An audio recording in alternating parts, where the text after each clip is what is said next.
je l'ai annoncé, ce sera une séance plus structurée. Je ne dis pas que je mets des bouts dans les oreilles pour ne pas entendre vos questions, mais enfin, ce sera presque ça. Mais d'abord, un petit point quand même sur ce qu'on a fait la semaine dernière, la précédente séance,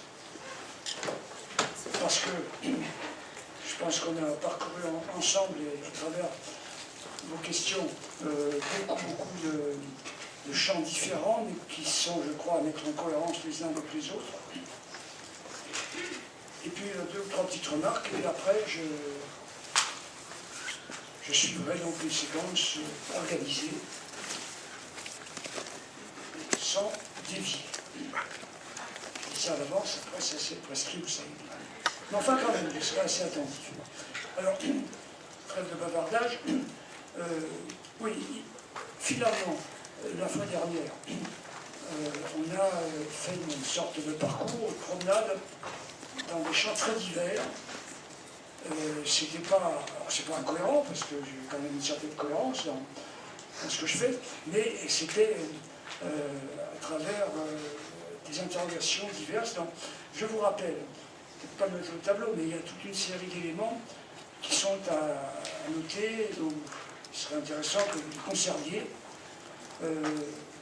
comme des points sur lesquels on est conduit à revenir. J'étais parti, si vous vous en souvenez, de la notion de double anticipation. Vous vous souvenez? Pourquoi? Parce que, je vous rappelle en deux mots, compte tenu des tâches du master ATDC et du poids de l'intervention dans votre travail, il m'avait semblé que réfléchir sur cette notion de double anticipation pouvait peut-être plus directement vous aider que d'autres approches, étant entendu qu'il n'y a pas une approche one best way pour toutes les questions que j'ai développées devant vous. Il n'y en a pas. Donc c'est toujours des choix. Et j'avais pensé que, suite des cahiers des charges et des discussions qu'on a eues avec les responsables du master, ce serait intéressant. Donc, vous vous souvenez, on avait un peu évoqué cette idée de double anticipation. Je ne vais pas revenir dessus. Hein. Mais par contre, peut-être dans la dernière séance, si vous souhaitez, on pourra y revenir et voir comment ça peut contribuer à la rédaction de vos mémoires. Je rappelle que dans cette notion de double anticipation qui concerne en quelque sorte le couple savoir-faire, c'est de ça qu'il s'agit, c'est un couple qui pose des problèmes depuis que la pensée existe, depuis que la philosophie existe, depuis que les sciences humaines existent. Comment est-ce qu'on noue le rapport entre le savoir, la connaissance, et le faire ou l'agir? Question qui n'a rien d'évident. Et la notion de double anticipation était une manière d'aborder ce rapport compliqué à partir toujours de l'épine dorsale de ce que je suis en train de développer devant vous, qui est le concept d'activité. Avec le concept d'activité, on aborde ce couple savoir-faire sous l'angle de ce que j'ai appelé la double anticipation. Je vous rappelle, la première anticipation, c'est celle qui permet, je dirais, d'anticiper le savoir sur l'activité des autres,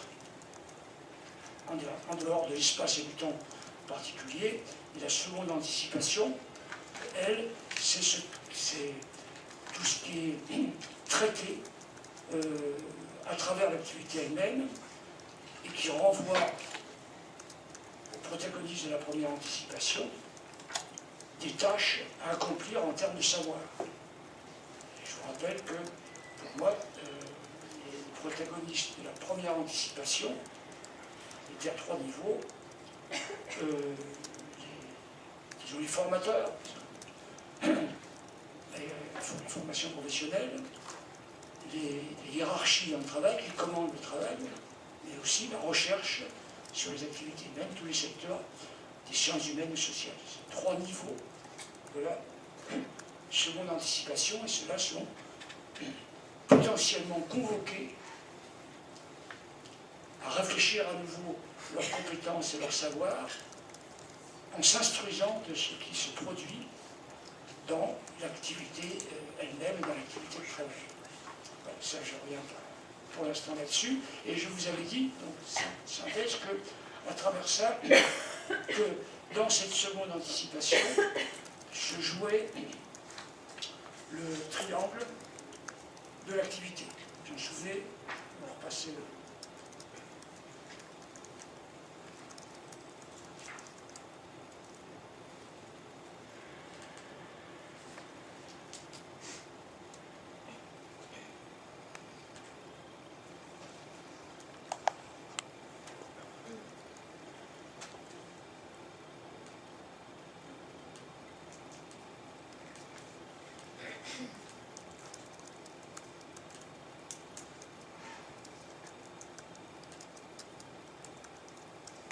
Voilà, si vous vous souvenez.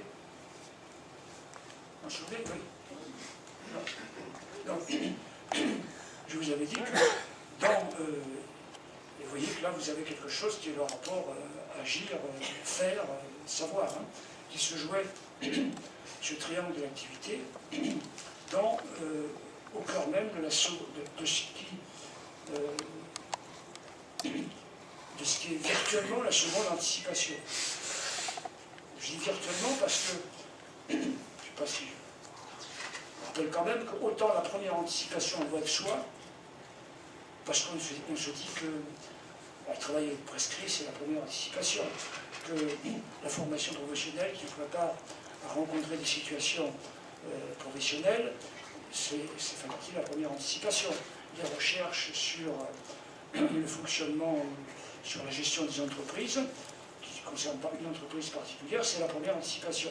Que des gens s'activent dans ces trois secteurs, là, certaines personnes, je dirais même que c'est très légitimé socialement, politiquement et tout ce qu'on veut. Par contre, la seconde, je dis, elle est virtuelle et je crois que tout notre problème est là. C'est-à-dire que ce qui se joue dans la seconde, dans l'agir, dans la confrontation de ce triangle de l'activité avec ce que j'ai appelé les normes antécédentes, c'est là où se joue l'agir. Ça, par contre, que ça réinstruise ces trois niveaux, je dirais que c'est tout le problème. Autant la première, elle va de soi et légitimée, autant la seconde, c'est pour ça que je dis qu'elle est virtuelle. Bon, j'espère que c'est à peu près... Enfin, on y reviendra parce que j'en ai quelque chose de très... Bon, si je peux.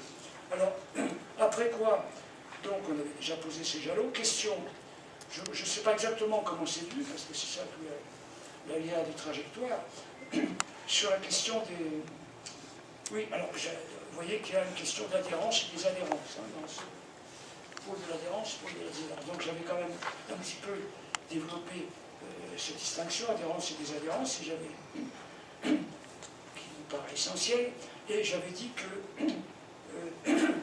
et on m'avait posé une question qui est tout à fait pertinente, s'il y avait des degrés d'adhérence. Je ne sais pas si vous vous souvenez, qui était une question à la fois pertinente et en même temps qui... C'est là où je suis pour répondre.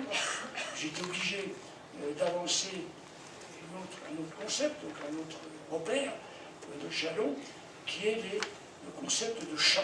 Je ne sais pas si vous vous souvenez.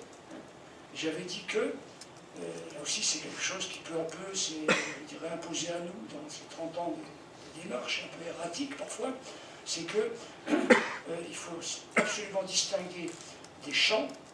Et je vous avais dit, il y a le champ des objets qui n'ont pas de débat de normes, une dramatique d'usage de soi, comme je dis, qui sont par exemple les objets de la matière, traités par les sciences de la matière, qu'on appelle sciences dures, je ne sais pas si ça veut dire quelque chose.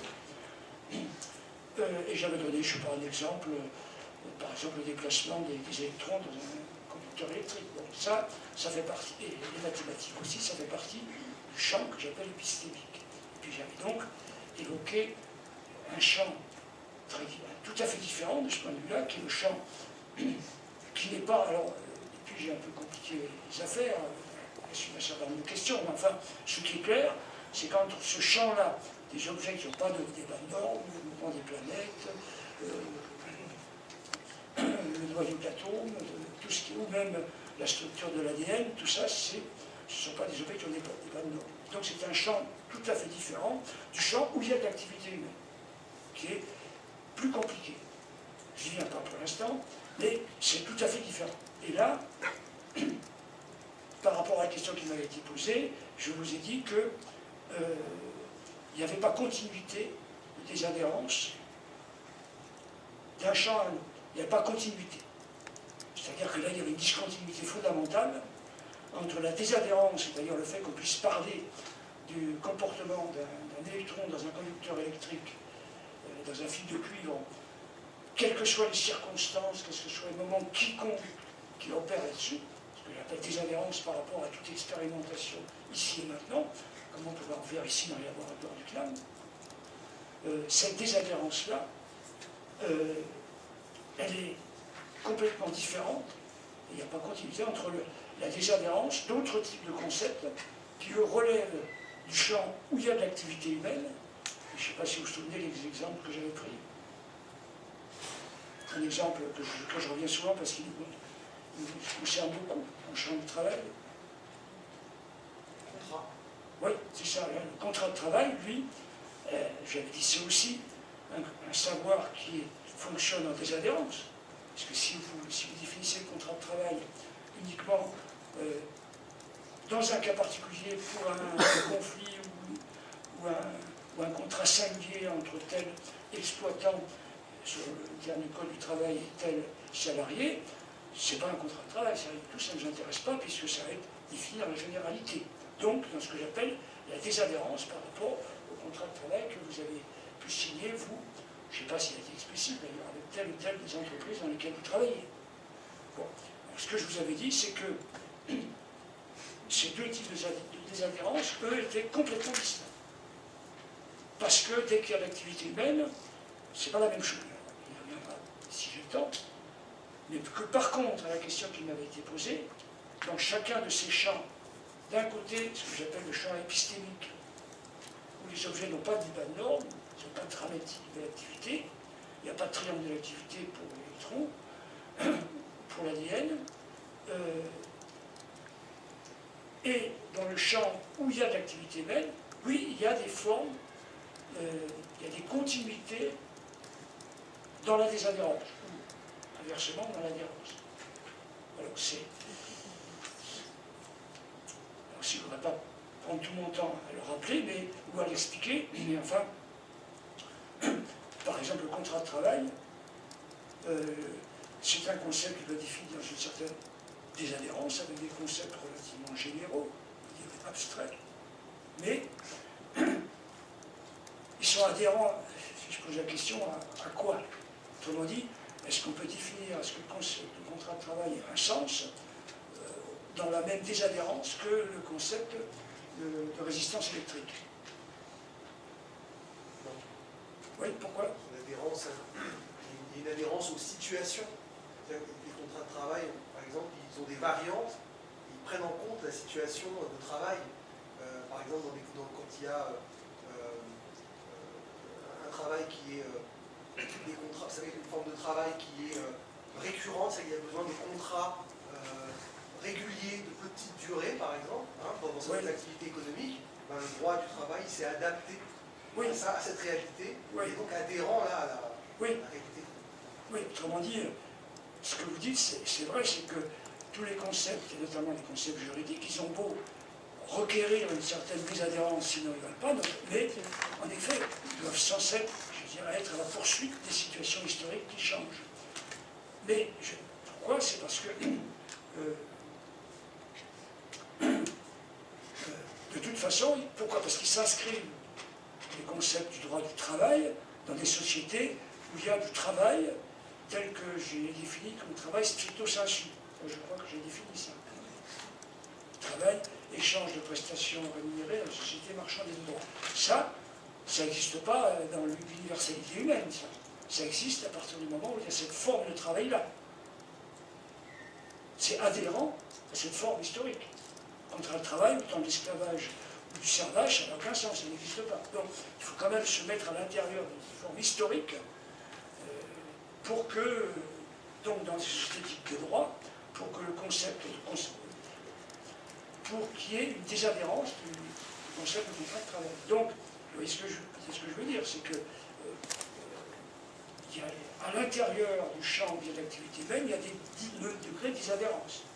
Le concept de travail, le contrat de travail, il suppose une certaine forme historique qui n'a pas toujours existé, alors même que l'activité humaine existait. Le concept d'activité industrieuse, c'est un concept qui a une désadhérence supérieure parce qu'il existe depuis que l'humanité productrice d'outils travaille. Donc il est beaucoup plus en désadhérence que le concept de contrat de travail qui, lui, survient à une certaine période de l'histoire. Bon. Donc voilà comment, du coup, donc pour répondre à cette question, j'ai été obligé de mettre ces repères, qui sont des repères de type épistémologique, sur lesquels on travaille pas mal pour l'instant, qui sont les concepts de champ. Champ des objets, que j'appelle épistémiques, des objets où il n'y a pas de débat de normes, et champ, alors là ça se complique un peu, des objets ou des êtres qui ont des débats de normes. Bon. Pourquoi c'est plus compliqué, je ne dis pas développer. Vous voyez, donc c'est comme ça qu'on a été amené à finalement, pas dériver, mais dévier sur un problème important. Et après, il y a une autre question, je ne me souviens plus exactement comment est-ce qu'elle est venue, mais sur la question des valeurs et sur la question je ne sais pas, de la désadhérence des valeurs, est-ce qu'elles sont adhérentes, désadhérentes, et la confrontation avec la désadhérence conceptuelle. Désadhérence conceptuelle, c'est la désadhérence du concept de résistance électrique, qui est un concept, ou du concept contrat de travail, c'est un ensemble de concepts. Tout concept est toujours lié à d'autres concepts. Bon, la valeur, alors là, il y a une autre question critique pour moi. Alors qu'est-ce qu'on fait dans ces cas-là? Est-ce qu'on ne répond pas? Ou est-ce qu'on essaie de suggérer une voie qui justifie la question, parce qu'elle est très, très profonde, et en même temps, ne pas en rester là. Donc, je crois que je vous avais dit, et là, tout ça est en liaison, et en même temps, ça nous fait venir un peu sur le plan, disons, axiologique, la question des valeurs. Je vous avais dit que un problème majeur, c'est que, oui, il y avait une forme de désadhérence des valeurs par rapport à une situation particulière, que je le redirai tout à l'heure dans un des exemples que je vais développer. On voit bien qu'il y a des gens qui choisissent, qui se norment leur comportement dans le travail en fonction d'un certain nombre de valeurs, et de valeurs qui les dépassent. Ça peut être l'honnêteté, la solidarité, la qualité. Pour que ce soit des valeurs, il faut que ça les dépasse comme être singulier. C'est ça qui fait la valeur de la valeur, si je puis dire. Bon, donc il y a une certaine désadhérence, puisqu'elle me dépasse, la valeur au nom duquel je me sacrifie. Ce qui est arrivé dans l'histoire et ce qui essaie d'arriver. Ça veut dire que ça me dépasse, ça me transcende. Mais est-ce que ce type de transcendance ou de dépassement est du même type que la désadhérence conceptuelle? Bon, là, il y a... Oui et non. C'était un point d'étude. Je pense que d'ailleurs, l'invention de la désadhérence dans l'histoire de l'humanité, c'est probablement une source commune, hypothèse que j'ai très rapidement évoquée dans Dialogue 2, l'activité en dialogue, mais que peu à peu ça se sépare. Et c'est ça sans doute qui produit la crise. Je ne vais pas en dire plus, mais on ne peut pas parler de valeur en jeu, certainement pas comme on parle d'un concept qu'on peut définir, manipuler, lié à d'autres concepts, avec une ambition de clarté totale. Alors évidemment, vous voyez bien que ça risque de dévaloriser notre rapport aux valeurs au monde, parce qu'on ne peut pas le justifier, on ne peut pas le décrire, comme on peut s'appuyer sur le contrat de travail dans un conflit qu'on a avec son employeur. Je ne sais pas si vous voyez, mais là, il y a, dans cette différence se joue énormément notre difficulté à la fois à nous situer dans ce qu'on appelle le bien commun et à se battre pour des biens communs, parce que ce au nom de quoi on se bat ne peut pas avoir la même rigueur, c'est même incompatible que l'argumentation purement conceptuelle.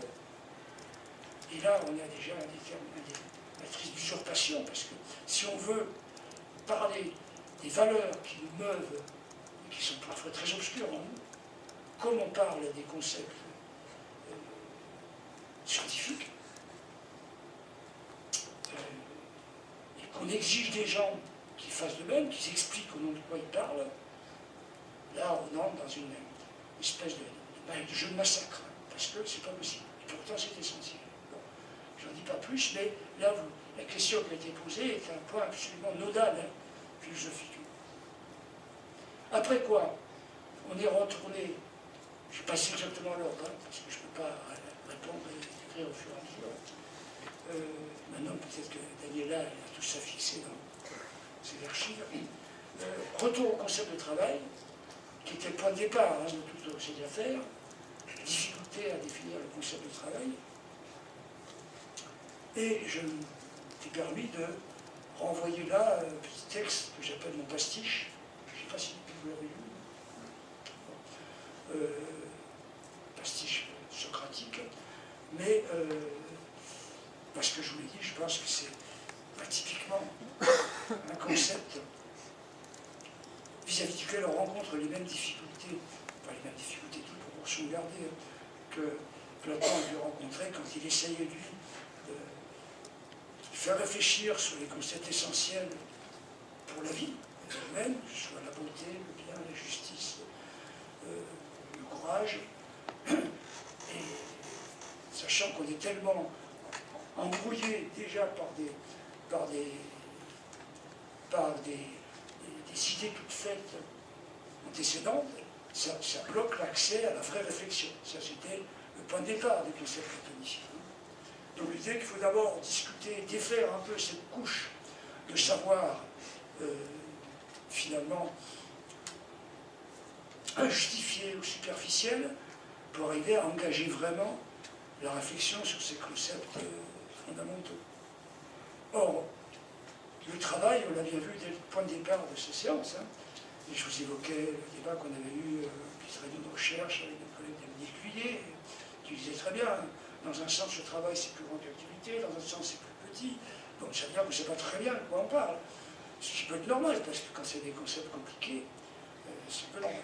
Voilà, et donc je vous avais... C'est pour ça que, assez naturellement, m'était venue l'idée de traiter l'approche, l'essai de définir le travail, à la manière d'un des premiers dialogues platoniciens, où Socrate, face à un général d'armée qui est supposé savoir ce que c'est que le courage, face à un jeune gandin qui sait très bien ce que c'est que tout, il sait très bien ce que c'est que tout, c'est tout, notamment il sait ce que c'est que la beauté, et peu à peu il démonte ce savoir en montrant que finalement il ne sait pas ce dont il parle.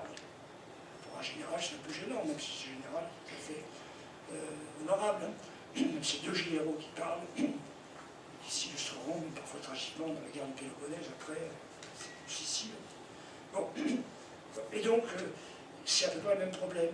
Donc il s'agit de débrouiller des niveaux différents, et je vous avais évoqué, je crois, ce que j'appelle les trois naissances du travail. Vous vous rappelez quelque chose? Oui. Que si on regarde dans la littérature, littérature des sciences humaines, de l'anthropologie, de la préhistoire, on voit que très naturellement, certains placent la naissance de ce concept de travail à des époques complètement différentes. Alors j'ai essayé cette remontée, hein,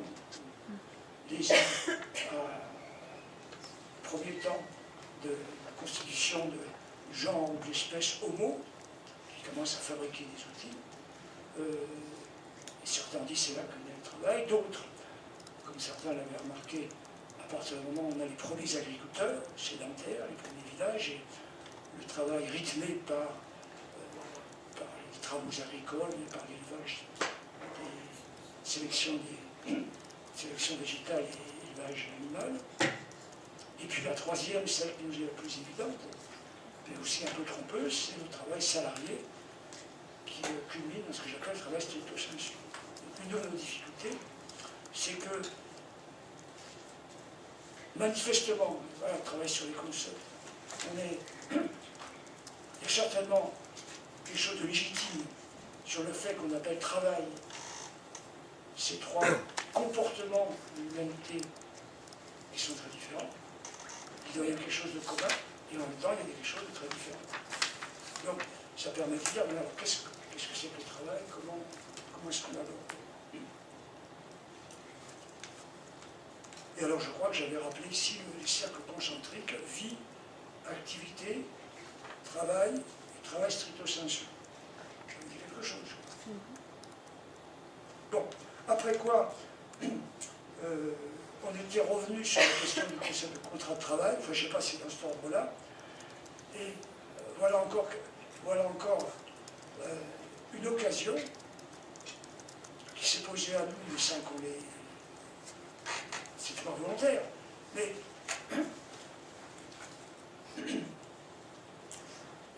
qu'est-ce que c'est que le contrat de travail? Et je vous avais dit que, puisque je dis que c'est un concept, un des exemples de concept de désadhérence, en désadhérence dans le champ humain, là où il y a les bonnes normes, là où il y a l'activité, mais comment? Alors donc ça veut dire qu'on définit. Et je vous avais rappelé que la définition du Code du travail, en fait c'est pas... là, voilà, on a été amené peu à peu à explorer le terrain du droit. C'était pas comme ça il y a 30 ans, hein. Peu à peu les questions s'enchaînent les unes dans les autres. Et finalement, il apparaît que le Code du travail, les juristes n'ont jamais défini vraiment le contrat de travail. Et comme on dit, alors ça c'est un terme juridique, ça passe par la doctrine. Donc c'est quelqu'un qui est un juriste qui a défini le contrat de travail comme, alors je n'ai pas le terme exact, mais c'est la mise à disposition de l'activité, mise à disposition d'un exploitant de l'activité contre rémunération. Un temps d'activité, pas tout à fait ça, mais en gros c'est ça. Et vous voyez, chaque fois que toutes les questions qu'on rencontre, on peut toutes les aborder, elles reprennent une nouvelle vigueur, nouvelles interrogations à partir de l'aliment de ce concept d'activité, comme débat de normes. Et je me souviens qu'activité comme débat de normes, je n'ai pas approfondi, mais on en a un peu parlé, et Jacques Rollin on avait un peu parlé, je ne sais pas si la première ou la deuxième série. Parce que et là, il y a un champ de débat massif, positif, entre les juristes, ce que dans le droit ils appellent les travaillistes, les spécialistes du droit du travail, et puis, je dirais, on peut dire les ergonomes ou les ergologues, en tout cas, l'ergologue, c'est sûr, c'est que, vous voyez que les juristes ils sont décidés à définir le contrat de travail à partir de mise à disposition d'activité. Qu'est-ce qu'ils n'ont pas dit pour nous? Et qu'est-ce que ça veut dire? Qu'est-ce qu'ils ont mis à disposition? Est-ce qu'ils savent ce qu'ils ont mis à disposition en disant à disposition d'activité? Ça, et je ne fais pas du tout un reproche. Il fallait bien qu'ils définissent ce contrat de travail, il fallait bien qu'il y ait cette désadhérence. Mais qu'est-ce qu'ils ont dit? Qu'est-ce que ça veut dire? Qu'est-ce que c'est que cette substance? Et là, alors, il y a des juristes, sans doute parmi les plus remarquables, qui ont beaucoup réfléchi là-dessus. Et il y a de quoi réfléchir. Qu'est-ce que c'est le travail? Qu'est-ce qu'on a mis à disposition? C'est une chose ou c'est une personne? Chose ou personne? Sacré problème. Ça ne va être ni l'un ni l'autre. Et pourquoi ça ne peut pas être une chose?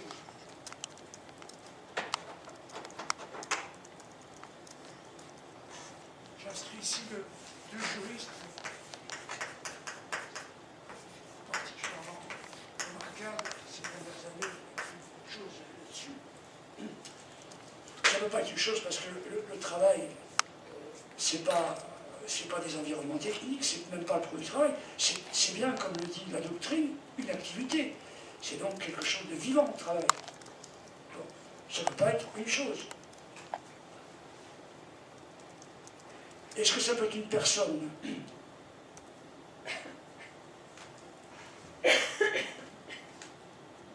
Oui et non. Bien sûr que c'est une personne. Si c'est une activité, c'est bien une activité d'une personne. Mais est-ce que ce qui est mis à disposition, c'est une personne? Si on dit ça, on retombe sur quoi? L'esclavage. Exactement. Ce serait l'esclavage. Si on dit... Vous voyez, c'est un fameux problème, ça.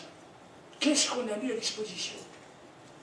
Alors, là, il y a vraiment de quoi réfléchir, et à mon avis, tous les grands débats, tout ce qui fait crise dans le travail aujourd'hui, a beaucoup à voir avec ça.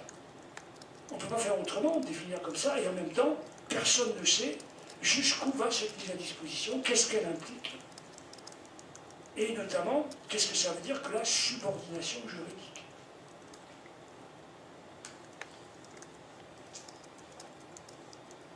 Bon, fameux problème. Mais fameux problème, vous voyez, qui est lié à toujours ce concept d'activité, comme débat de normes. Si vous définissez l'activité comme débat de normes, qu'est-ce que vous avez mis à disposition de l'employeur, de l'exploitant?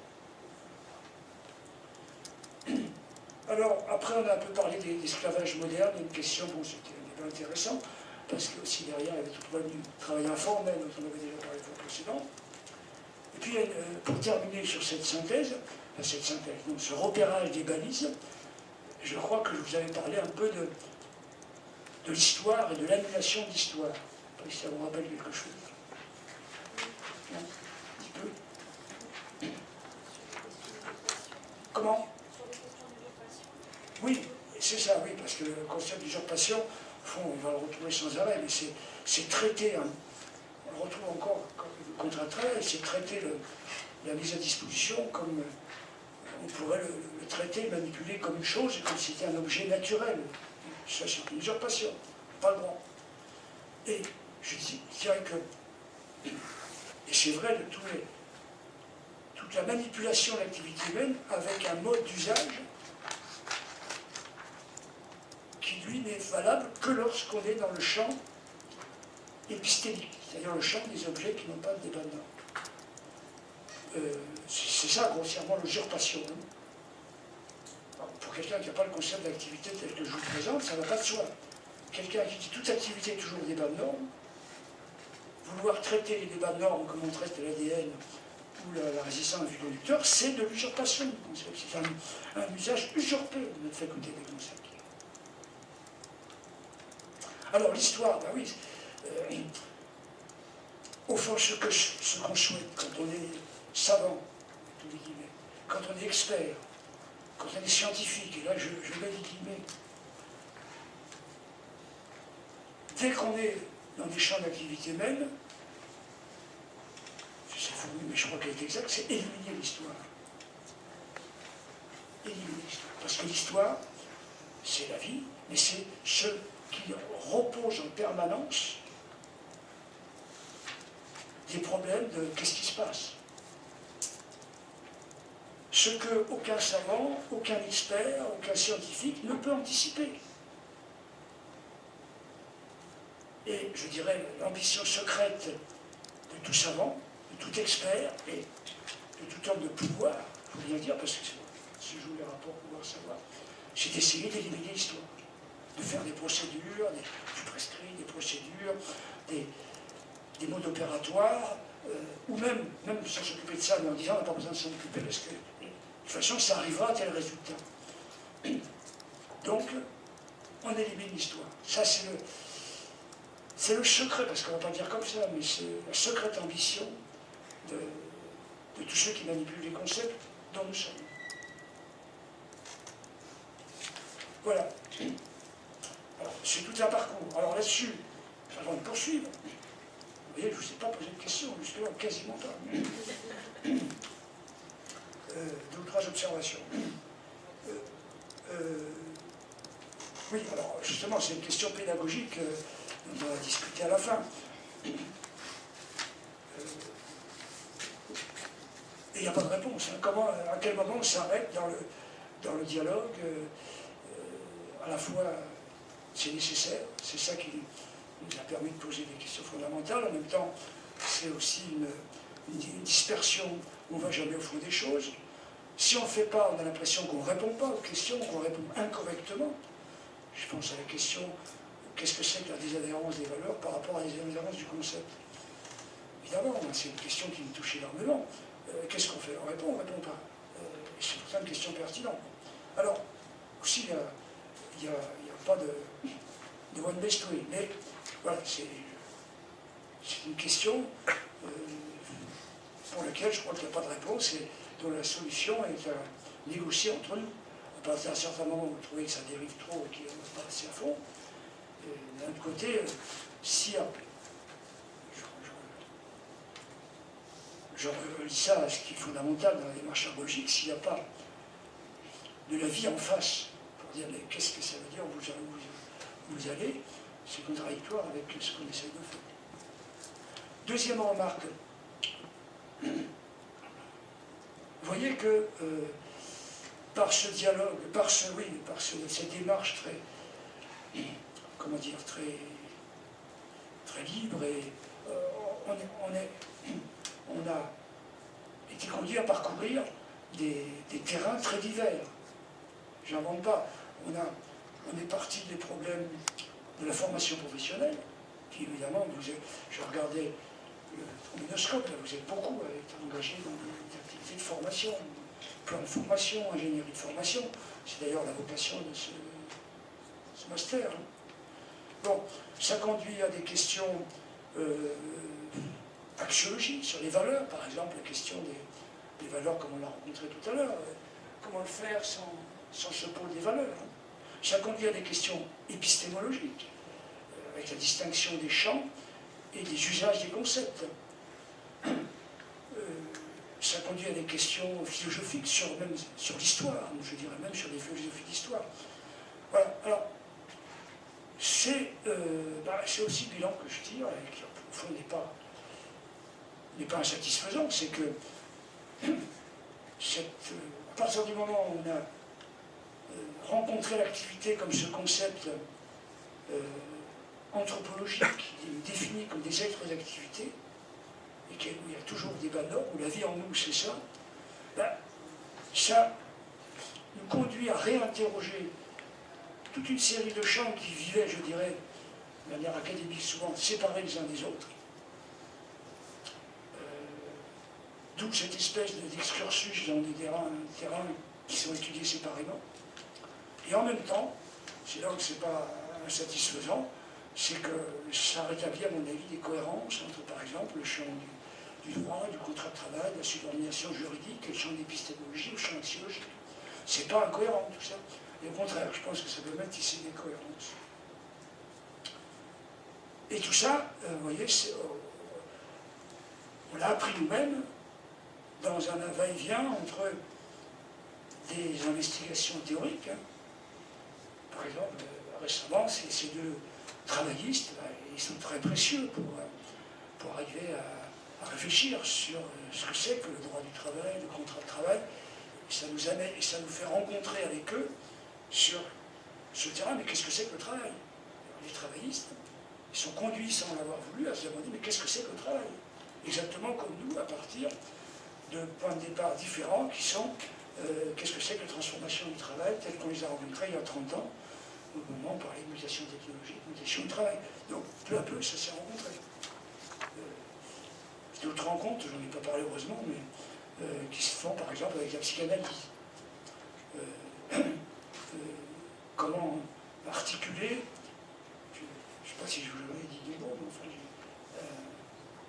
un psychanalyste brésilien qui travaille, qui a été conduit à mettre en rapport la notion d'usage de soi, travail comme usage de soi, un concept ergologique, avec ce que les psychanalystes, et notamment Lacan, c'est pas un domaine très simple, je dirais que c'est un domaine particulièrement ésotérique, et il y a une nuance de critique là-dedans, parce que même si c'est compliqué, je pense que l'ésotérisme, ça fait partie aussi d'un peu des manières de ménager son expertise.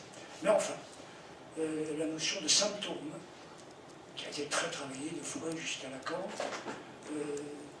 et c'est intéressant. Au début, je ne comprenais pas grand-chose, mais il y a de quoi réfléchir.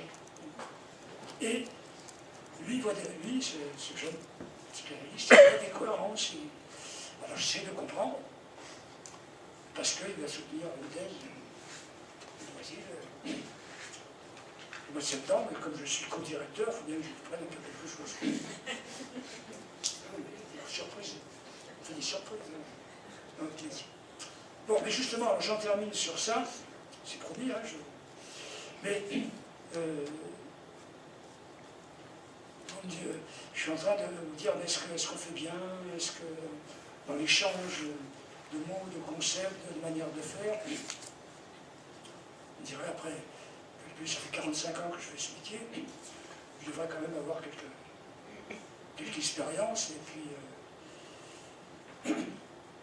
être un peu indifférent à la manière dont l'échange se fait. C'est pas le cas, vous voyez. Hein.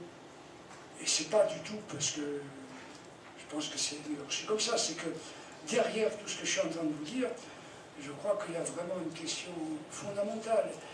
Je voulais évoquer à propos de l'anticipation, je voulais évoquer à propos de la désadhérence, des formes diverses entre la désadhérence des valeurs et celle des concepts. Je vous ai évoqué à propos des usurpations. Le problème majeur, c'est ce que j'appelle, alors c'est peut-être mon point de départ philosophique, l'usage sain, et saïen, de notre faculté des concepts. Usage sain, faculté des concepts.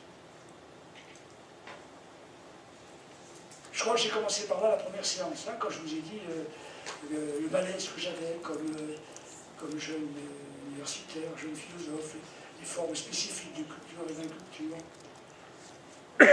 Plus ça va, plus je suis persuadé que c'est ça le problème. Enfin, c'est ça le problème. On est dans un monde de production, d'action, de gouvernement de la production, de gouvernement de l'action, de gouvernement des hommes et des femmes, bien sûr. Et ça se dit à travers des mots, des concepts, des théories. Et j'ai tout à fait le sentiment que la question est comment est-ce qu'on a cette faculté des concepts qui est propre de l'humanité, qui a des pouvoirs prodigieux, sans lesquels on reviendrait de millions et demi d'années avant, et je pense qu'il n'y tient pas spécialement. Je ne peux pas l'imaginer. Donc c'est un pouvoir prodigieux qui a commencé, on ne sait pas exactement quand, mais en même temps, il est susceptible de dérives permanentes.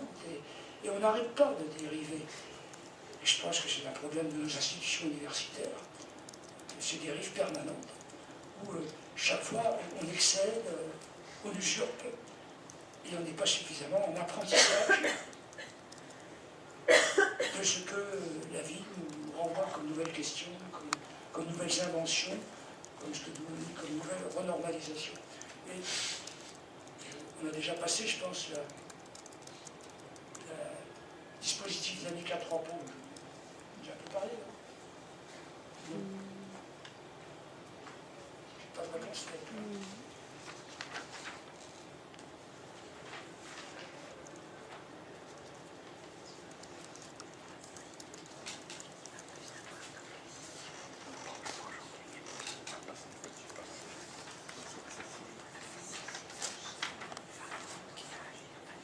Vous avez passé celui-là? Non.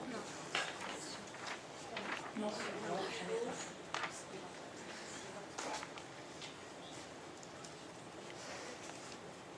Bah, je ne vais pas être long non plus, parce que je veux quand même faire ce que j'avais prévu de faire.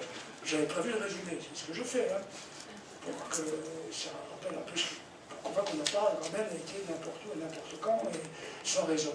Mais c'est un petit peu la synthèse. Hein. Je pense que ça, c'est le garde-fou fondamental contre ce que j'appelle tous les usages malsains d'une faculté des concepts. Toutes les dérives, toutes les usurpations. Alors, mais ça, vous trouverez ça dans divers, par exemple, les 2 ouvrages collectifs hein, qui sont biographiques, que ce soit travail et ergologie, que ce soit l'activité en dialogue avec le vocabulaire, que ce soit dans le paradigme ergologique. Ça a un peu évolué, ça aussi, mais j'ai l'idée que s'il y a de l'activité, si nous sommes des êtres d'activité, je sais que ce n'était pas encore tout à fait clair, c'est pour ça que je voudrais, à travers 13 exemples, le justifier. Si nous sommes des êtres d'activité, alors on n'a pas le choix. Il se pose un problème de production de savoir. On n'a pas le choix. Si on revoit tout à l'heure au triangle de l'activité, ce n'est pas la peine de prendre des notes, parce que là vous le trouverez sur ces ouvrages. Sinon, je vous enverrai le PowerPoint, vous distribuerez. Mais on n'a pas le choix. À travers le traitement du triangle de l'activité, forcément, ça fait appel à des savoirs, ça recrée des savoirs, que le pôle, ici, le pôle 1, qui est aussi bien le pôle de la première anticipation. C'est le pôle des professionnels de savoir que nous sommes à l'université, c'est le pôle des professeurs qui enseignent dans toutes les salles de classe, ou qui font des DVD, ou toutes sortes d'outils, tous les savoirs qu'on peut avoir sur Internet. Et c'est aussi le pôle des organisateurs, des hiérarchies qui organisent, des organigrammes, des référentiels de tâches, de compétences, etc. Bon. Si nous sommes des êtres d'activité, de toute façon, ces savoirs-là, ils sont nécessaires, absolument nécessaires. C'est pour ça que je ne suis pas en train de scier la planche, je suis assis, parce que je fais partie du pôle 1. Même si, par contre, si quelqu'un veut étudier mon activité, si quelqu'un veut étudier la manière dont je me dépatouille avec les problèmes d'enseignement, de relations pédagogiques, là, je suis en pleine activité, et c'est d'autres personnes qui vont essayer d'étudier mon activité. Là. Mais là où je suis, avec cette barrière, une vraie barrière entre nous, ici, je suis au pôle 1. Bon, mais je regardais ce vidéo, je me dis, mais qu'est-ce que font toutes ces personnes, quels problèmes elles rencontrent, qu'est-ce qu'elles ont imaginé pour gérer leur situation. Bon, je n'en sais rien. Et c'est donc que ça se joue au pôle 2. Et je ne peux pas, c'est évident que je ne peux pas faire autrement que de supposer qu'il y ait ces formes de savoir. Sinon, il n'y a pas d'activité. Et quand je dis qu'il n'y a pas d'activité, ça veut dire que j'ai, et ça c'est le pôle 3, j'ai une certaine idée de ce que nous sommes comme êtres humains, vous et moi, les travailleurs, n'importe lesquels, les trois types de travailleurs que je vais étudier maintenant, tous pareils. On est tous traversés par les dramatiques d'activité, et c'est sur la base de cette reconnaissance mutuelle, ce que l'on pourrait appeler cette commensurabilité entre les uns et les autres, que je dis, il faut que je mette en place des dispositifs ou des postures, hein, ce n'est pas des machines à gaz, c'est des postures qui permettent à ces deux pôles-là de travailler ensemble. Sinon, il va manquer quelque chose. Et quand je disais tout à l'heure, je termine là-dessus, que le rapport entre la première anticipation ne pose pas de problème. Que la hiérarchie organise les organigrammes et dire voilà comment on va faire les procédures de traitement de dossier, de surveillance du sac des process, et en s'appuyant sur tous les savoirs physico-chimiques, des sciences de la thermochimie, de la mécanique chimique, de la physique, de la thermodynamique, ça va de soi. Donc, ce mouvement de là à là, pas de problème. Le problème, c'est l'autre. Parce que lui, il va pas de soi. S'il n'y a pas ce troisième pôle, on peut exprimer les mêmes choses différemment, mais c'est cohérent. S'il n'y a pas ce troisième pôle,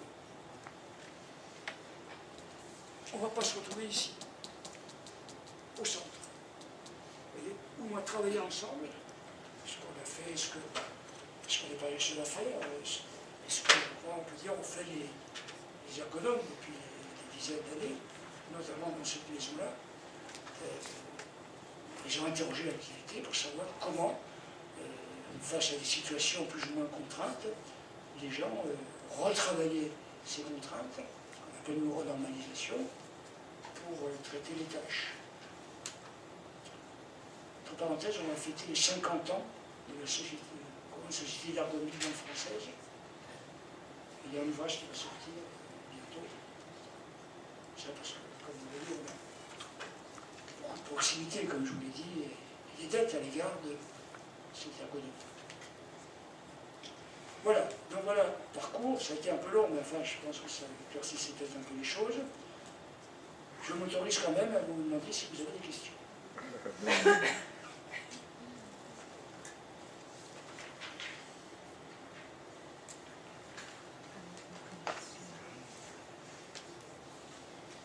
Non. Oui. On aurait beaucoup ce schéma. Excusez-moi, par rapport au schéma que vous avez fait là, je ne vois pas de flèche entre le pôle 1 et les autres pôles. Or, d'une certaine manière, il y a un dialogue là entre les trois pôles, non? Dans le dialogue socratique, c'est une mise en dialogue des trois pôles. C'est surtout une mise en dialogue de ces deux-là. Parce que ce pôle-là, vous dites, c'est quoi, les flèches non, j'en vois surtout une entre le pôle 3 et vous voyez la flèche à double sens là. Oui. Voilà. Et c'est avec le pôle 2. Bon. Du coup, on a l'impression que le pôle 2 et le pôle 3, ils sont dans un dialogue socratique. D'accord? Oui. Et on se demande le pôle 1, est-ce qu'il participe de ce dialogue socratique ou pas? Vous voulez dire que la flèche, elle doit être à l'intérieur, en quelque sorte? Ouais, oui, non, je la comprends pas, en fait, cette Oui, oui. Non, c'est une malfaçon du schéma. Ouais. C'est-à-dire qu'il devrait être exactement comme à l'intérieur, hein, ici. Le dialogue socratique, c'est essentiellement entre le pôle 1 et le pôle 2. Essentiellement, c'est ça. Et le pôle 3, qu'est-ce qu'il nous dit? Il nous dit, oui, mais pour que ce dialogue soit mis en place, il faut que vous ayez une sorte de conviction, de communauté, d'humanité entre tous les êtres, et donc que vous sachiez que ceux qui sont au pôle 2, ils sont, comme tout être humain, aux prises avec des débats de normes, que ces débats de normes passent par le triangle de l'activité, et donc il y a des savoirs qui se mobilisent, qui se recréent, des inventions. Voilà. C'est plus clair. Ouais. Donc, c'est pour ça que aucun schéma n'est très satisfaisant. Ce schéma-là, c'est à la fois la condition de possibilité de ce dialogue, vous voyez ce que je veux dire, la condition, et en même temps, c'en est aussi le terme. C'est-à-dire, qu'est-ce qu'on fait dans ces dispositifs? On essaye, on ne se réunit pas pour se réunir. On ne dialogue pas pour dialoguer. On dialogue parce que on veut transformer la vie, on veut transformer les situations, on veut transformer les situations de travail. C'est pour ça, sinon, on ne ferait pas l'effort, on ne prendrait pas le risque, d'une certaine manière, de réfléchir sur l'activité humaine. Donc, le pôle du monde commun à construire, j'y tiens beaucoup, parce que ça, c'est ce vers quoi on veut aller, et ce qu'on ne sait pas encore. Parce que si, dans une entreprise, il y a des problèmes, on crée ce qu'on appelle des groupes de rencontre du travail, mais c'est pas très éloigné de ce que font beaucoup les ergonomes, pour comprendre, puisque ça ne va pas transformer la situation, je pense que c'est très proche des sujets de mémoire que vous avez. Si on savait déjà ce qu'il fallait faire, c'est pas la peine, à la fois c'est pas la peine de se réunir, et surtout ça suppose que, c'est un peu ce que j'appelle l'usurpation, c'est pas la peine de passer par les inventions permanentes des personnes dans les situations. Comment ils ont géré, comment ils ont traité, comment ils ont retraité la situation, et notamment, par exemple, les relations avec les autres, ce que j'appelle des entités collectives relativement pertinentes, comment ils se sont donné des normes propres à leur environnement de travail, au nom de quoi ils l'ont fait. C'est ça le quotidien du travail. Donc, travailler ensemble, c'est pour savoir comment, à la suite de ce travail en commun, on va pouvoir transformer, enfin, produire du bien commun nouveau entre nous. Donc, pour du monde commun à construire. Si vous y allez avec des recettes toutes faites, il n'y a pas de du monde commun à construire. Si vous savez déjà comment vous devez faire, c'est tout à fait autre chose, c'est pas ce dont je parle. Alors, quant à ça, dialogue socratique. Alors, un dialogue socratique, vous avez un petit peu compris ce que je vais parler. Alors, pourquoi double sens? Je l'arrête là.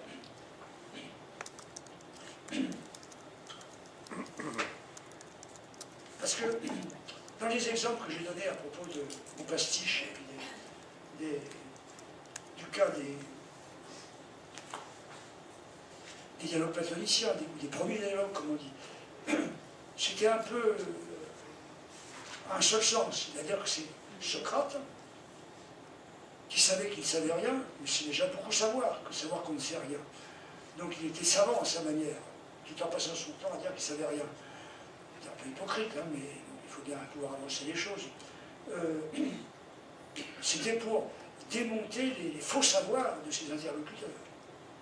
C'est pour ça que je dis que c'était un peu un dialogue, dans les premiers dialogues, monosens. Vous voyez, c'est-à-dire que c'est un dialogue socratique qui a pour effet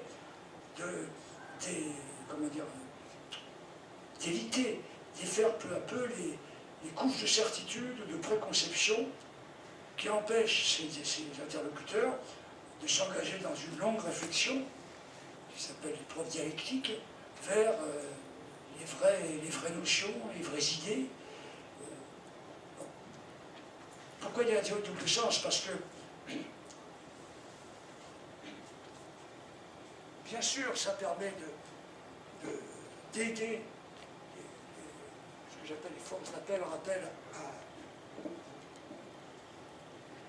à mieux comprendre ce qu'ils font, leur situation, leur rapport aux autres, et à développer des alternatives de bien commun. Mais en même temps, nous, c'est aussi un dialogue qui nous revient vers nos disciplines et nous instruit aussi. C'est-à-dire que quand je vous ai parlé de la première séance de formes spécifiques de culture et d'inculture, c'est bien ce que je voulais dire. C'est-à-dire qu'avec les savoirs universitaires tels qu'on les avait, c'était des formes d'inculture. C'est-à-dire qu'on n'était pas en état de bien comprendre ce qui se passait dans les situations de travail. Donc, on a transformé nos compétences. Donc, c'est bien un dialogue à double sens. Voilà. Ça va sur...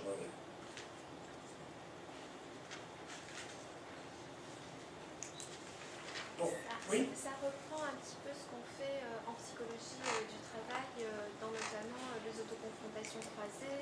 Et, dans les autoconfrontations croisées, en psychologie du travail, on a abordé beaucoup Vygotsky, entre autres, avec le langage intérieur et le langage extériorisé. Et du coup, dans les méthodes qu'on développe, il y a justement le langage pour soi. Parlez-moi de votre activité, en gros. Et ensuite, comment tu fais, par exemple, si tu es infirmière et que tu vas faire des traitements des ascars, je viens vous confirmer, tu viens me parler de ton activité, et puis je confronte avec une autre collègue. Et toi, tu fais comment avec monsieur machin, blablabla. Donc ça revient un petit peu à, du coup, cette réflexion qui va être le langage adressé à l'autre, mais qui est en fait un langage pour soi. Oui. Oui, oui. Mais je dirais que toutes ces pratiques sont un peu des héritières des mêmes grands personnages dont je vais d'ailleurs parler, dont certains viennent d'ici. Bon, à ceci près, je dirais qu'il y a un problème entre des rapports entre le faire, j'ai dit faire savoir, faire et dire. C'est-à-dire que dire ce qu'on fait n'est pas forcément facile à mettre en mots. Et jusqu'où on peut mettre en mots ce qu'on fait, personne ne peut le dire à l'avance. Mais c'est pour ça que dans le cours des choses, moi j'ai avancé le concept de corps-soi pour bien montrer qu'il y a notre corps aussi qui est présent dans ce que j'appelle les débats de normes. Et on ne maîtrise pas forcément, je dirais, la sagesse de notre propre corps. Alors, jusqu'où on peut mettre en mots ce que les économes appelleraient le travail réel, jusqu'où on appelle la renormalisation, on ne peut pas savoir à l'avance, mais il faut inclure dans notre activité, nous sommes des êtres d'activité, le fait que nous sommes des êtres corporels. Alors, quel corps?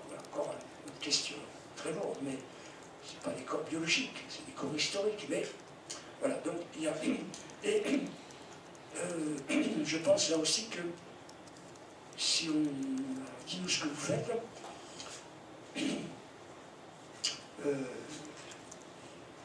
je pense que les ergonomes le savent bien aussi, on ne voit pas tout ce qu'on fait. Et il faut sans doute collaborer avec des gens qui ont l'habitude de regarder à la loupe ce qu'on fait, parce que sans cette étude microscopique à la loupe des activités, il nous échappe beaucoup de choses, y compris à ceux qui le font. Puis après, il y a derrière, pourquoi on fait comme ça, quel choix on a fait, la notion des bas de normes et le rapport aux valeurs. Hein. Mais sinon, c'est, oui, bien sûr, il y a des choses communes. Alors, bon, par exemple, il y a la question des sosies, mais j'en parlerai peut-être après. Bon. On peut continuer? Alors,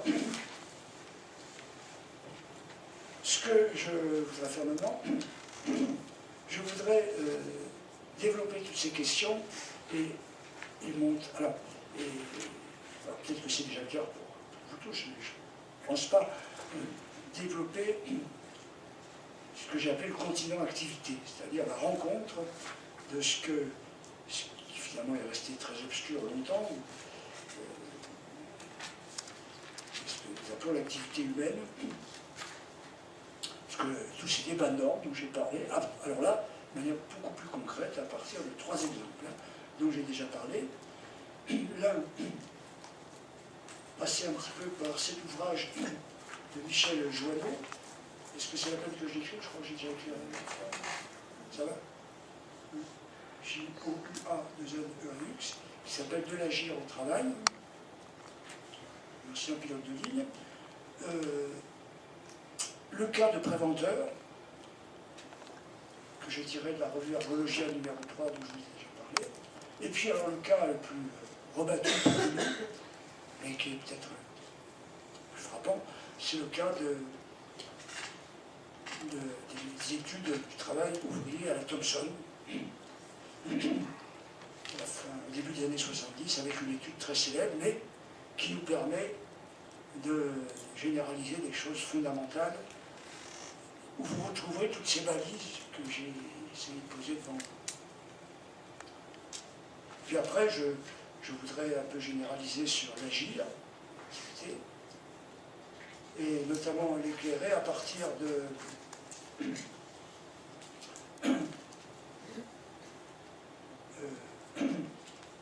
la tête qu'on a par rapport à ce que j'ai appelé mes 3 médecins atypiques. J'en ai pas parlé, je crois, médecins atypiques. Mais vous avez le nom, vous le connaissez déjà. L'idée de impossible, invivable, je crois que j'en ai pas parlé non plus. Et on terminait un peu sur le concept de norme.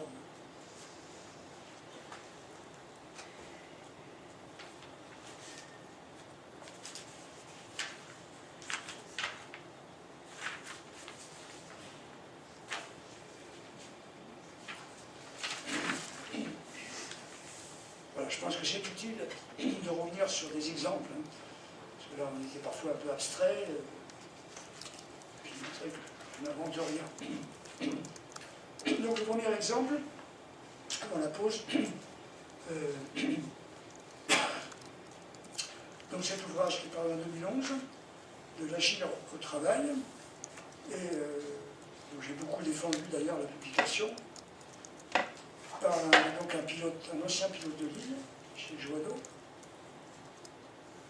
qui fait partie de ces gens qui, probablement tout en exerçant leur métier, ont beaucoup réfléchi sur ce qu'ils faisaient, justement.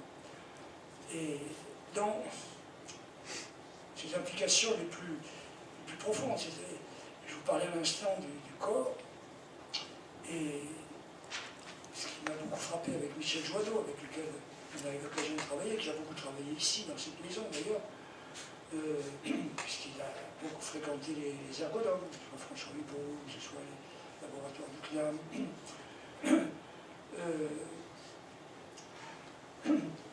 moi-même et Yves Clot, puisqu'on a fait l'un la présentation, l'autre la postface, c'est quasiment quelqu'un qui s'est interrogé sur, c'est ça que je voudrais d'ailleurs évoquer, sur le caractère assez obscur de l'activité, justement parce qu'elle est incorporée. Ça, je trouve ça remarquable. Et alors, ce qui est intéressant, c'est de commencer par l'exemple d'un travail, une activité professionnelle qui suppose l'acquisition de savoir de type anticipation 1. Pour être pilote de ligne, ça suppose énormément de savoir technique, scientifique, organisationnel. Puis ça nous rassure quand on prend l'avion. Et finalement, ce qu'on peut dire de lui, ce qu'on peut dire de l'impératrice Thompson, dont je vous parlerai du dernier exemple, qui, elle, disons, en quelque sorte, paraît classiquement à l'autre pôle en termes de savoir, en termes de savoir en désadhérence. C'est là qu'on peut, entre le pilote de ligne, les préventeurs, je dirais, au milieu, et puis l'opératrice Thompson, saisir ce qu'il y a d'homogène dans l'activité. Alors, quelques points à propos de ce Michel Joanneau, qui est donc à la retraite depuis pas mal de temps, et qui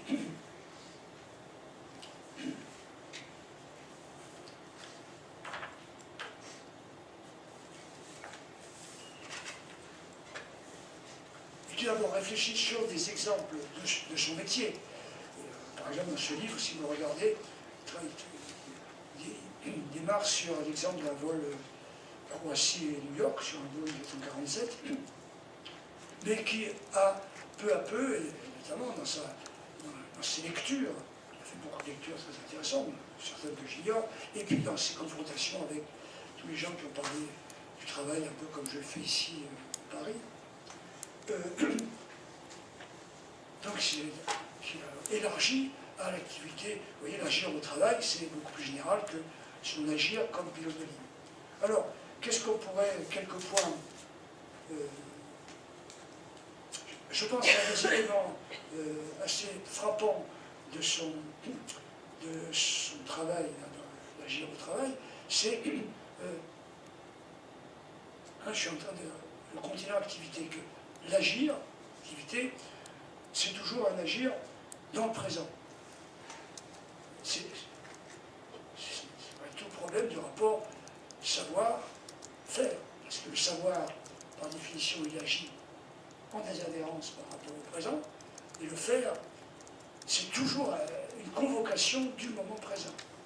Et on peut dire que dans la base de réflexion de Michel Joanneau, c'est agir, c'est être présent dans le présent. Et comment est-ce qu'on est présent dans le présent? Comment est-ce que nous, êtres de chair et d'intelligence, on est présent dans le présent? Alors je vous lis par exemple page 78.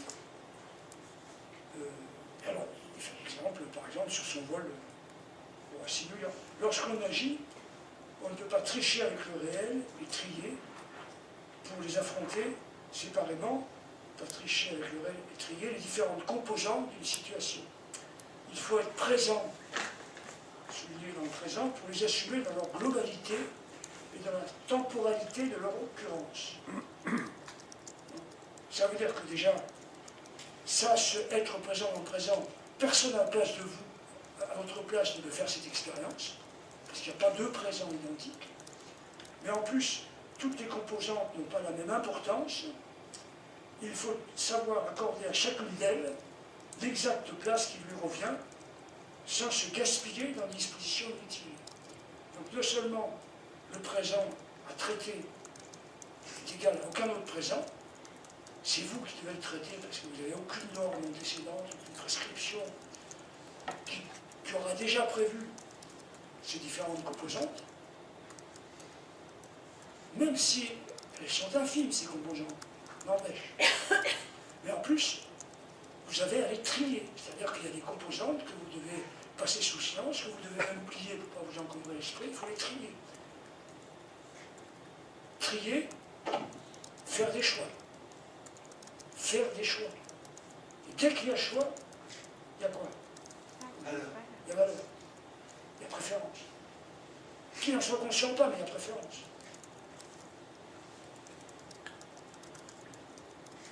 Il ne faut pas gaspiller, parce que sinon on ne peut plus agir. Hein. C'est ça, je dirais, la grande noblesse du travail, c'est tous. Et ce que je dis là, je crois que c'est valable pour toutes les situations de travail. Ainsi, présence, globalité, hiérarchisation et économie sont les caractéristiques essentielles de notre relation au réel, caractéristiques qui doivent être constitutives d'une réflexion sur l'agir. Bon, vous verrez, si vous lisez, il donne des exemples, par exemple, il y a la météo, qui pour un pilote doit être sans cesse l'oblige à réajuster. Perturbations, on a souvent parlé. Il y a et qui, par exemple, doivent conduire à retarder ou avancer le moment de servir le repas. Donc des dialogues avec le membre de l'équipage. Il y a des retards, il y a des en fonction des nuages, il y a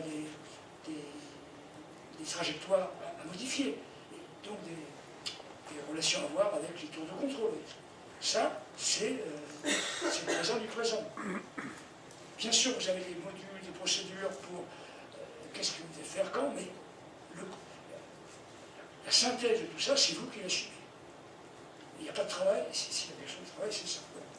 Donc voilà, je pense que ça, c'est vraiment le maître mot de ce livre, c'est il faut être présent au présent, sinon il n'y a pas de travail, il n'y a pas d'agir.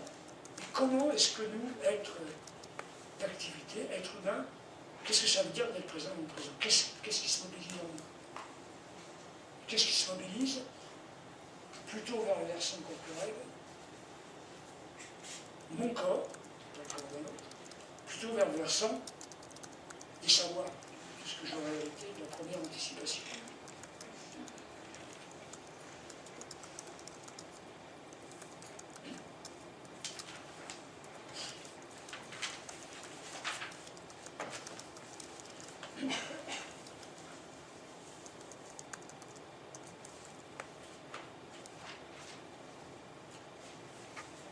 Alors, il est amené à faire une distinction que j'apprécie, je ne sais pas si je définirais exactement comme lui, entre action et activité. Action et agir. Pour moi, disons que je reproche beaucoup agir et activité. Par contre, action, c'est différent. Page 131, en rapprochant la définition de l'action et l'utilisation courante du mot, la comparaison exprime toute l'ambiguïté de l'usage. Le plus habituellement, on peut parler d'action, ou penser à l'action, sans agir. Si je vous posais la question d'ailleurs, comment vous verriez la différence entre action et activité? C'est pas évident, puis chacun peut avoir sa définition. Oui. Je dirais que l'action, c'est la production, et que l'activité, c'est non seulement la production, mais ce que l'on pense sur ce que l'on fait, ce qu'on est en train de faire.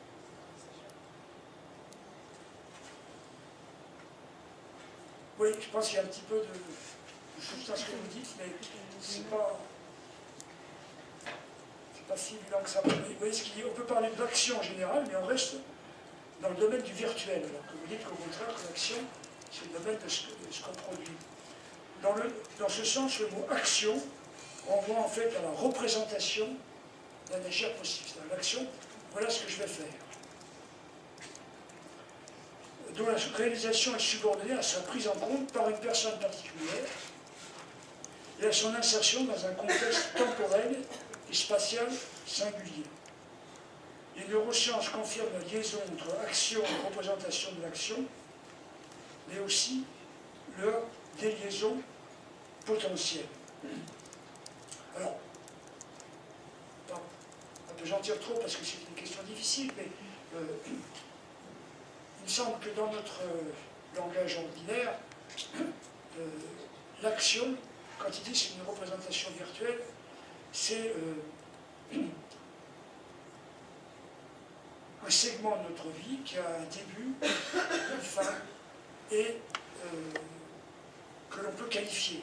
Une représentation virtuelle dit « je vais lever le bras » et je fais l'action de lever le bras. Donc, c'est un début, une fin, c'est segmentaire, une action. Une action. Je pense que l'activité, c'est un peu ce qu'il dit, l'agir est constitué d'actions élémentaires. C'est une activité, ça s'inscrit beaucoup plus dans une continuité. On ne peut pas distinguer des moments où on gère au fur et à mesure des actions, mais dont la cohérence est tissée dans le continu de cette activité, dans le être présent dans le moment présent. Être dans le moment présent, ça suppose, même dans ce qu'on appelle la mémoire de travail, un certain nombre de paramètres qui définissent le moment, de choisir, de trier, un rapport en valeur, et notamment de trier des actions élémentaires. Je vais faire ça. Mais ceci prend place dans quelque chose de plus vaste, qui est notre agir, notre agir, les choix qu'on fait. Et il le dit d'ailleurs, ça renvoie à notre singularité. L'action, on voit mal, enfin, l'action c'est je vais faire ça. Dans l'activité, on est renvoyé par les choix qu'on fait, visibles ou invisibles, à l'ensemble de notre personne, qui est où on essaye de rendre cohérent tous les choix, les micro-choix, les choix qu'on est obligé de faire dans la réponse au présent. Alors, il y a une autre remarque qui rejoint ce qu'on vient de dire tout à l'heure sur la question du langage, je trouve très intéressante.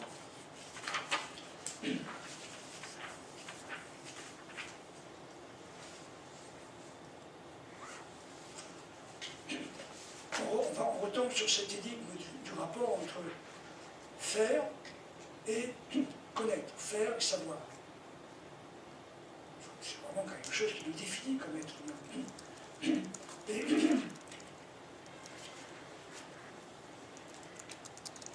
le savoir suppose le langage. D'où la question sur le langage qui est très intéressante. Mais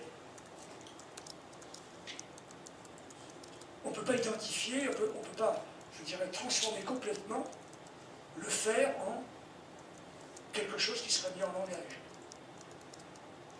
Parce que le faire, c'est le faire, comme je l'ai dit et je le redis, d'un corps humain. Et ça, c'est quelque chose qui est extrêmement présent dans le livre de Joly. Alors je vous dis ce qu'il dit, page 165.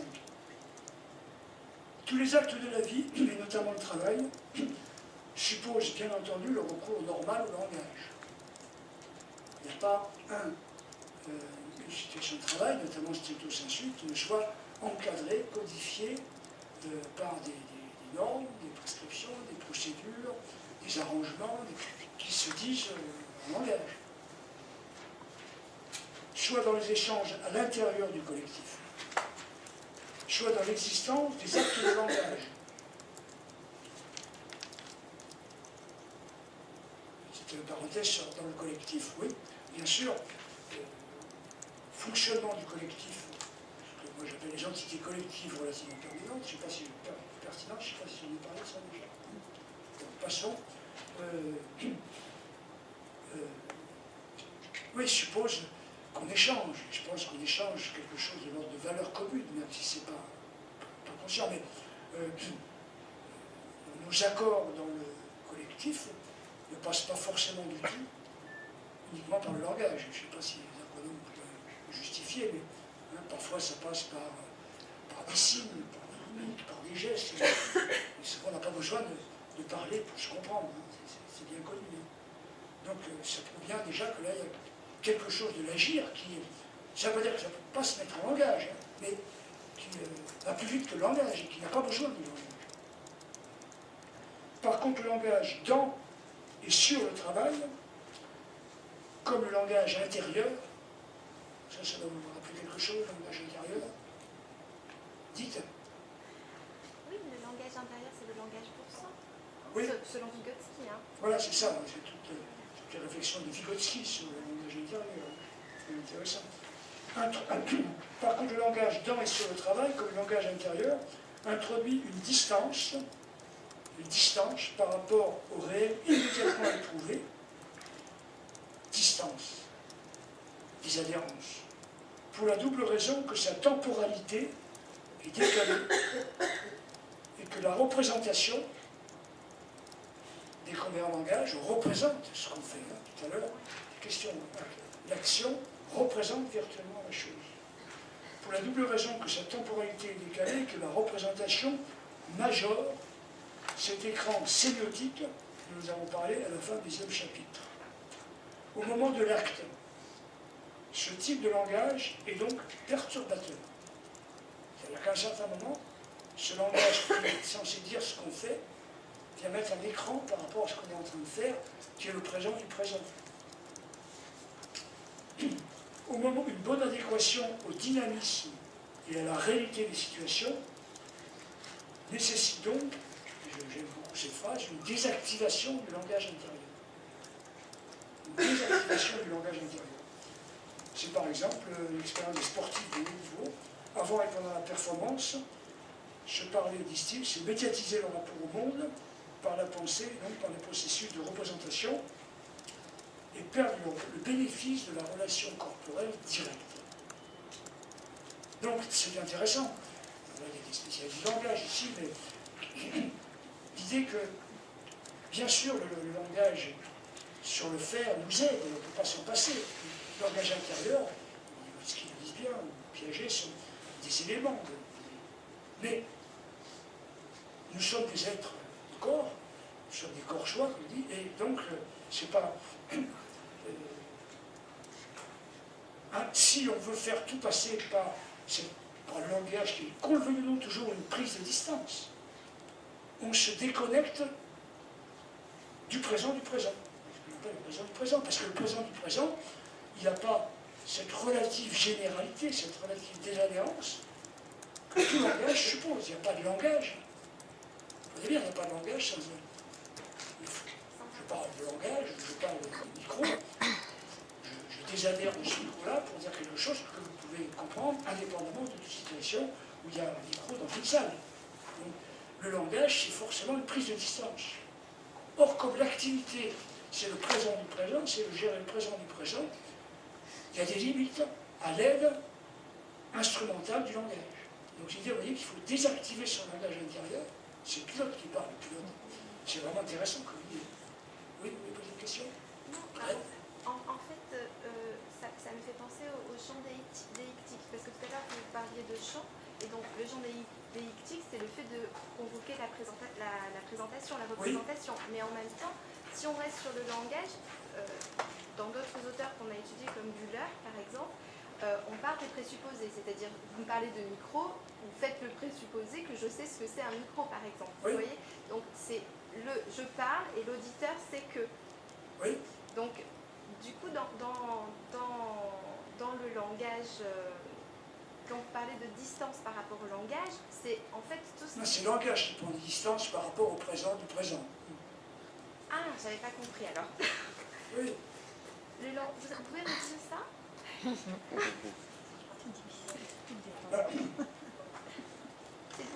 Par contre, le langage dans et sur le travail, comme le langage intérieur, introduit une distance par rapport au réel immédiatement éprouvé, par rapport au présent, oui. Pour la double raison que sa temporalité est décalée. Tout langage se situe dans une temporalité qui n'est pas celle du moment présent, d'être présent dans le présent, forcément. C'est d'ailleurs ça le prestige, enfin pas le prestige, l'atout formidable du langage, qui permet d'anticiper, de généraliser. Et que la représentation majeure, cet écran sémiotique, dont nous avons parlé à la fin du chapitre. Donc au moment de l'acte même, le langage est perturbateur. Parce qu'il ne met plus en prise sur le caractère si spécifique, singulier du présent qu'on est en train de vivre.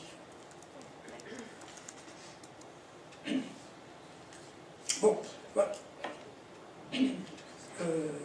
Vous voyez, je parle l'usage sain de la faculté des concepts. À un certain moment, vous voyez, il y a dans l'infiniment présent du présent, vous voyez comment à un certain moment, dire tout par le langage, c'est pas forcément un usage sain, c'est un usage perturbateur. Donc, usage sain de la faculté des concepts, vous voyez comment, dès qu'on est sûr ce champ de l'activité pointue, la question de l'usage des mots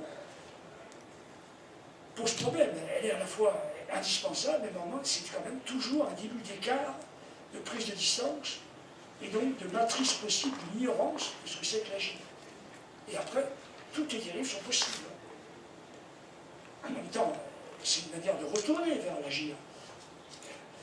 C'est parce qu'on dit ça dans les mots du langage qu'on peut justement mieux comprendre ce que fait notre corps soi, sans même qu'on s'en rende compte. Donc ça retourne positivement. Mais on voit très bien comment, en ignorant ça, on va peu à peu, cette prise de distance, ces désactivations, on va peu à peu s'éloigner, et on va procéduraliser, on va dire ce qui se fait, ce qui doit être fait, parce qu'en gros c'est ce qui se fait, enfin, on va déconnecter par rapport à la vie du travail et à la vie du cours. Donc là, on saisit ce risque de l'usage du langage, des mots et des concepts plus précis de l'agir. Bon, alors, je voudrais quand même, si possible, terminer ce premier exemple, si vous avez encore quelques... Alors, après, on va retomber sur la double anticipation. Joanneau est quelqu'un qui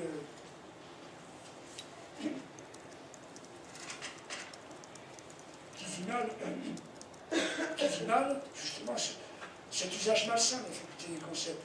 Voilà quelqu'un qui a tous les titres pour pilote de ligne, avec tous les savoirs disponibles, mais qui, réfléchissant sur sa pratique, son métier, est très irrité par la façon dont les organisateurs, la hiérarchie,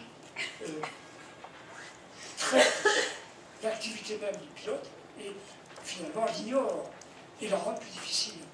Et c'est là où il y a la panne de la seconde, de la dialectique de désanticipation. La deuxième ne fonctionne pas. La première, elle fonctionne à plein, c'est ce qu'il appelle le flux de papier. Il arrive à l'aéroport, il va dans son casier, et il a ça, le papier de prescription, en général, ou pour son vol propre. Ce qui, en un sens, c'est normal. Mais, afin de comprendre ce qui se joue, ce titre, c'est l'inflation non maîtrisée des procédures. Pour comprendre ce qui se joue dans ce type de métier, il est intéressant d'observer l'inflation constante des consignes de toutes sortes, à partir de son symptôme le plus évident, à savoir le flux de papier qui est adressé aux opérateurs.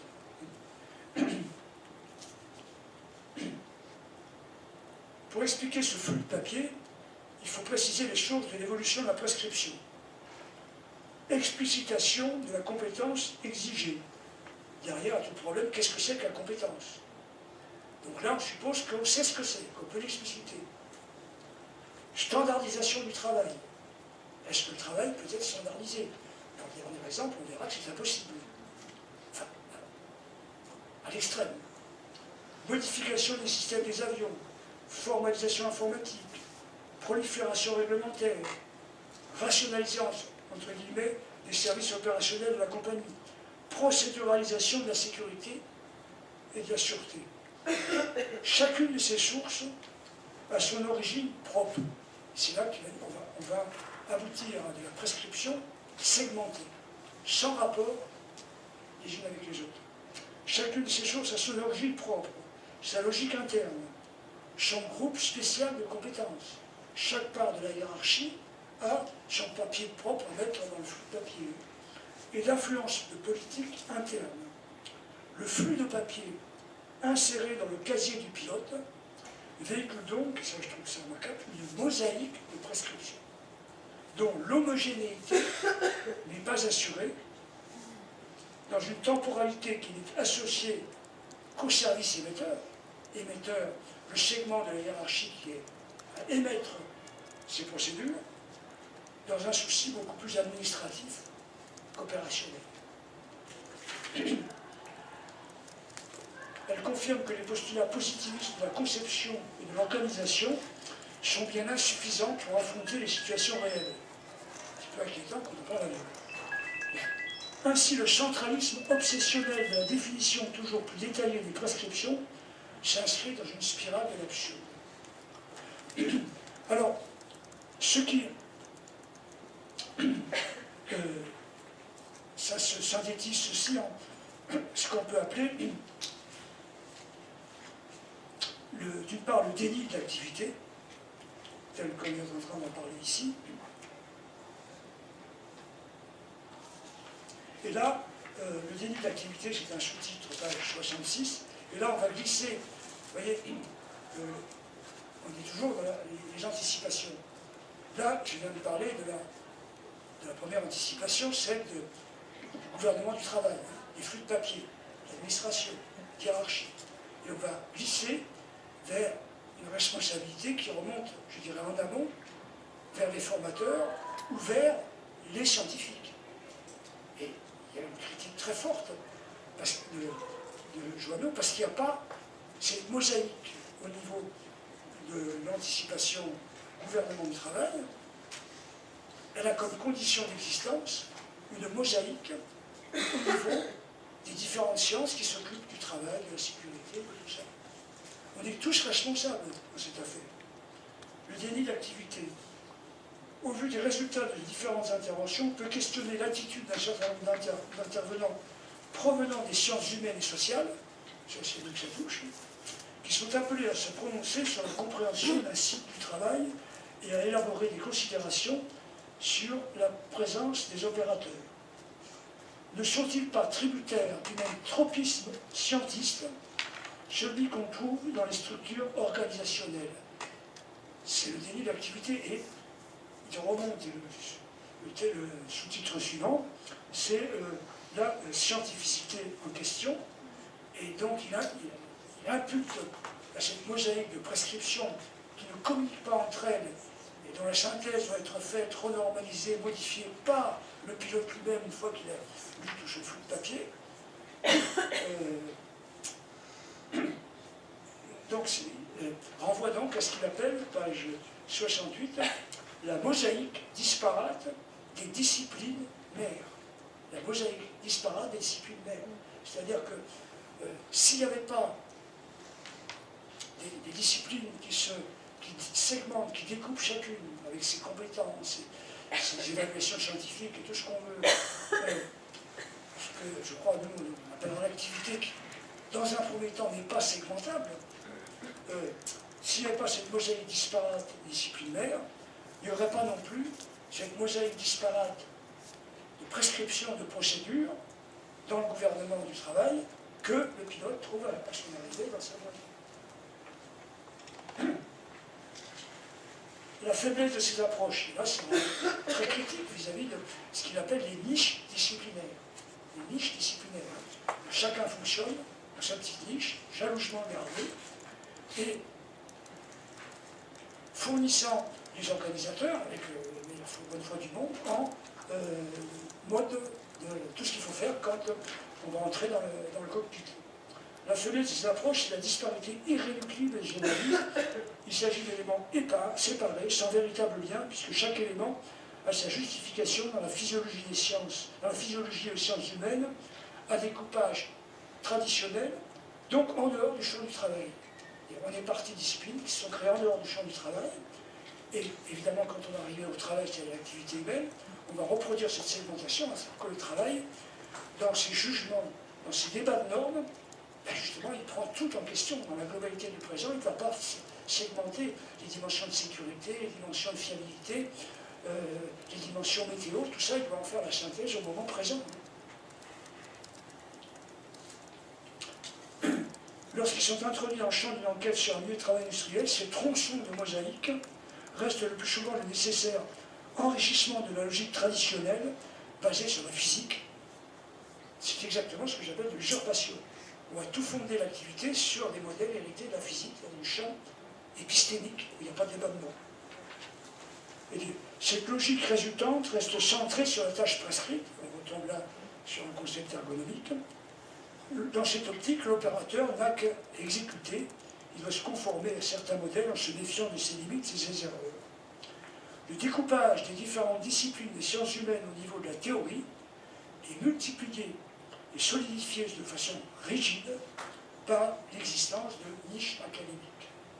Alors ça me paraît très important parce que ça montre à quel point tous les niveaux sont imputé, enfin, responsable de ce qui se passe dans le cerveau.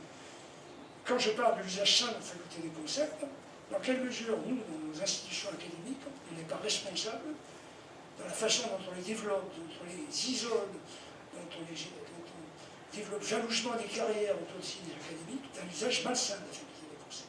Là, vous voyez, je ne l'invente pas, c'est nouveau. Bon, et dernier point, je m'arrête sur Joanneau et c'est... J'ai commencé par là, c'est... Et ce livre est très fort sur, oui, le problème du langage, le problème des savoirs, etc., est problématisé parce que nous sommes, alors, je reprends un peu de nos concepts, enfin, nous sommes des corps soit au travail. Et quand je dis la question du rapport faire connaître, tellement énigmatique, parce que le faire, c'est un corps intelligent traitant son présent, et le connaître, c'est un ensemble de savoirs déconnectés, désadhérents de l'agir ou du faire au présent. Et lui, vraiment, il a reçu toute une théorie, des schémas très intéressants sur comment s'opère cette incorporation, comment, à travers l'expérience, le corps remobilise des formes de savoir, jusqu'à quel niveau de profondeur, comment... Nous restons des corps intelligents, nous avons tout ce qui est de l'ordre de l'anticipation 1 est présent et pas du tout à rejeter. Mais comment nous mobilisons, nous retravaillons tout ça dans l'agir, dans l'être présent en présent. Une théorie concrète est beaucoup plus qu'une pensée, parce qu'elle est intégrée dans nos perceptions et nos affects, elle fait partie de notre corps, elle est incorporée, soulignée. Elle se ramifie dans le moindre de nos gestes, et ça c'est bien mon opinion, une familiarité avec les objets de nos actions. Elle est en complète osmose avec nos perceptions, dont elle représente la partie projective. L'assigner à un domaine strictement mental l'amputerait de toute sa vitalité. L'assigner à un domaine strictement mental l'amputerait de toute sa vitalité. Amputer sa vitalité, si ce n'est pas ça un usage malsain de la faculté des concepts, si ce n'est pas ça de l'usurpation, qu'est-ce que c'est? Donc, on saisit là comment ne pas penser l'incorporation, qu'on appellerait les renormalisations d'un corps choix, dont on verra le dernier exemple tout à l'heure, bah c'est d'une certaine manière mutiler la vie. Et puis dernière, peut-être...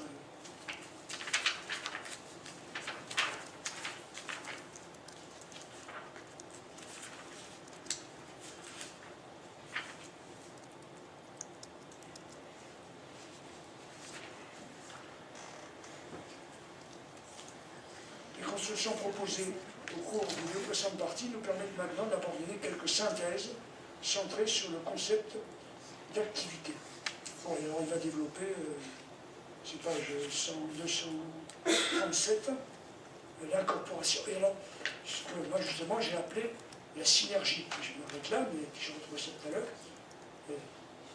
L'activité, c'est, excusez-moi du terme, une énigmatique synergie des hétérogènes en nous. Bon, c'est un peu barbare, mais énigmatique synergie des hétérogènes en nous. Pourquoi? Ce que je viens de vous dire sans arrêt sur le rapport faire savoir, faire connaître. Quand on agit au présent dans le présent, c'est faire coopérer des parties de nous-mêmes qu'on a l'habitude de considérer comme totalement distinctes. Ce qui est corporel en nous, dimension biologique, notre système nerveux, notre mémoire, éventuellement nos affects, et puis toutes les formes différentes de savoir qu'on peut avoir en nous, et puis s'il y a tri, c'est qu'il y a choix, il y a préférence, et donc notre rapport à un monde de valeurs lui-même énigmatique. Finalement, quand on y réfléchit, c'est sacrément énigmatique l'activité. C'est synergie, faire travailler en nous dans l'instant même, ce que nous faisons tous les jours, ce qu'il y a en nous de si différent dans ce que j'appelle notre corps choix. Bon, j'arrête là pour d'exemples de Joanneau. Est-ce que, pendant une petite pause, je souhaitais que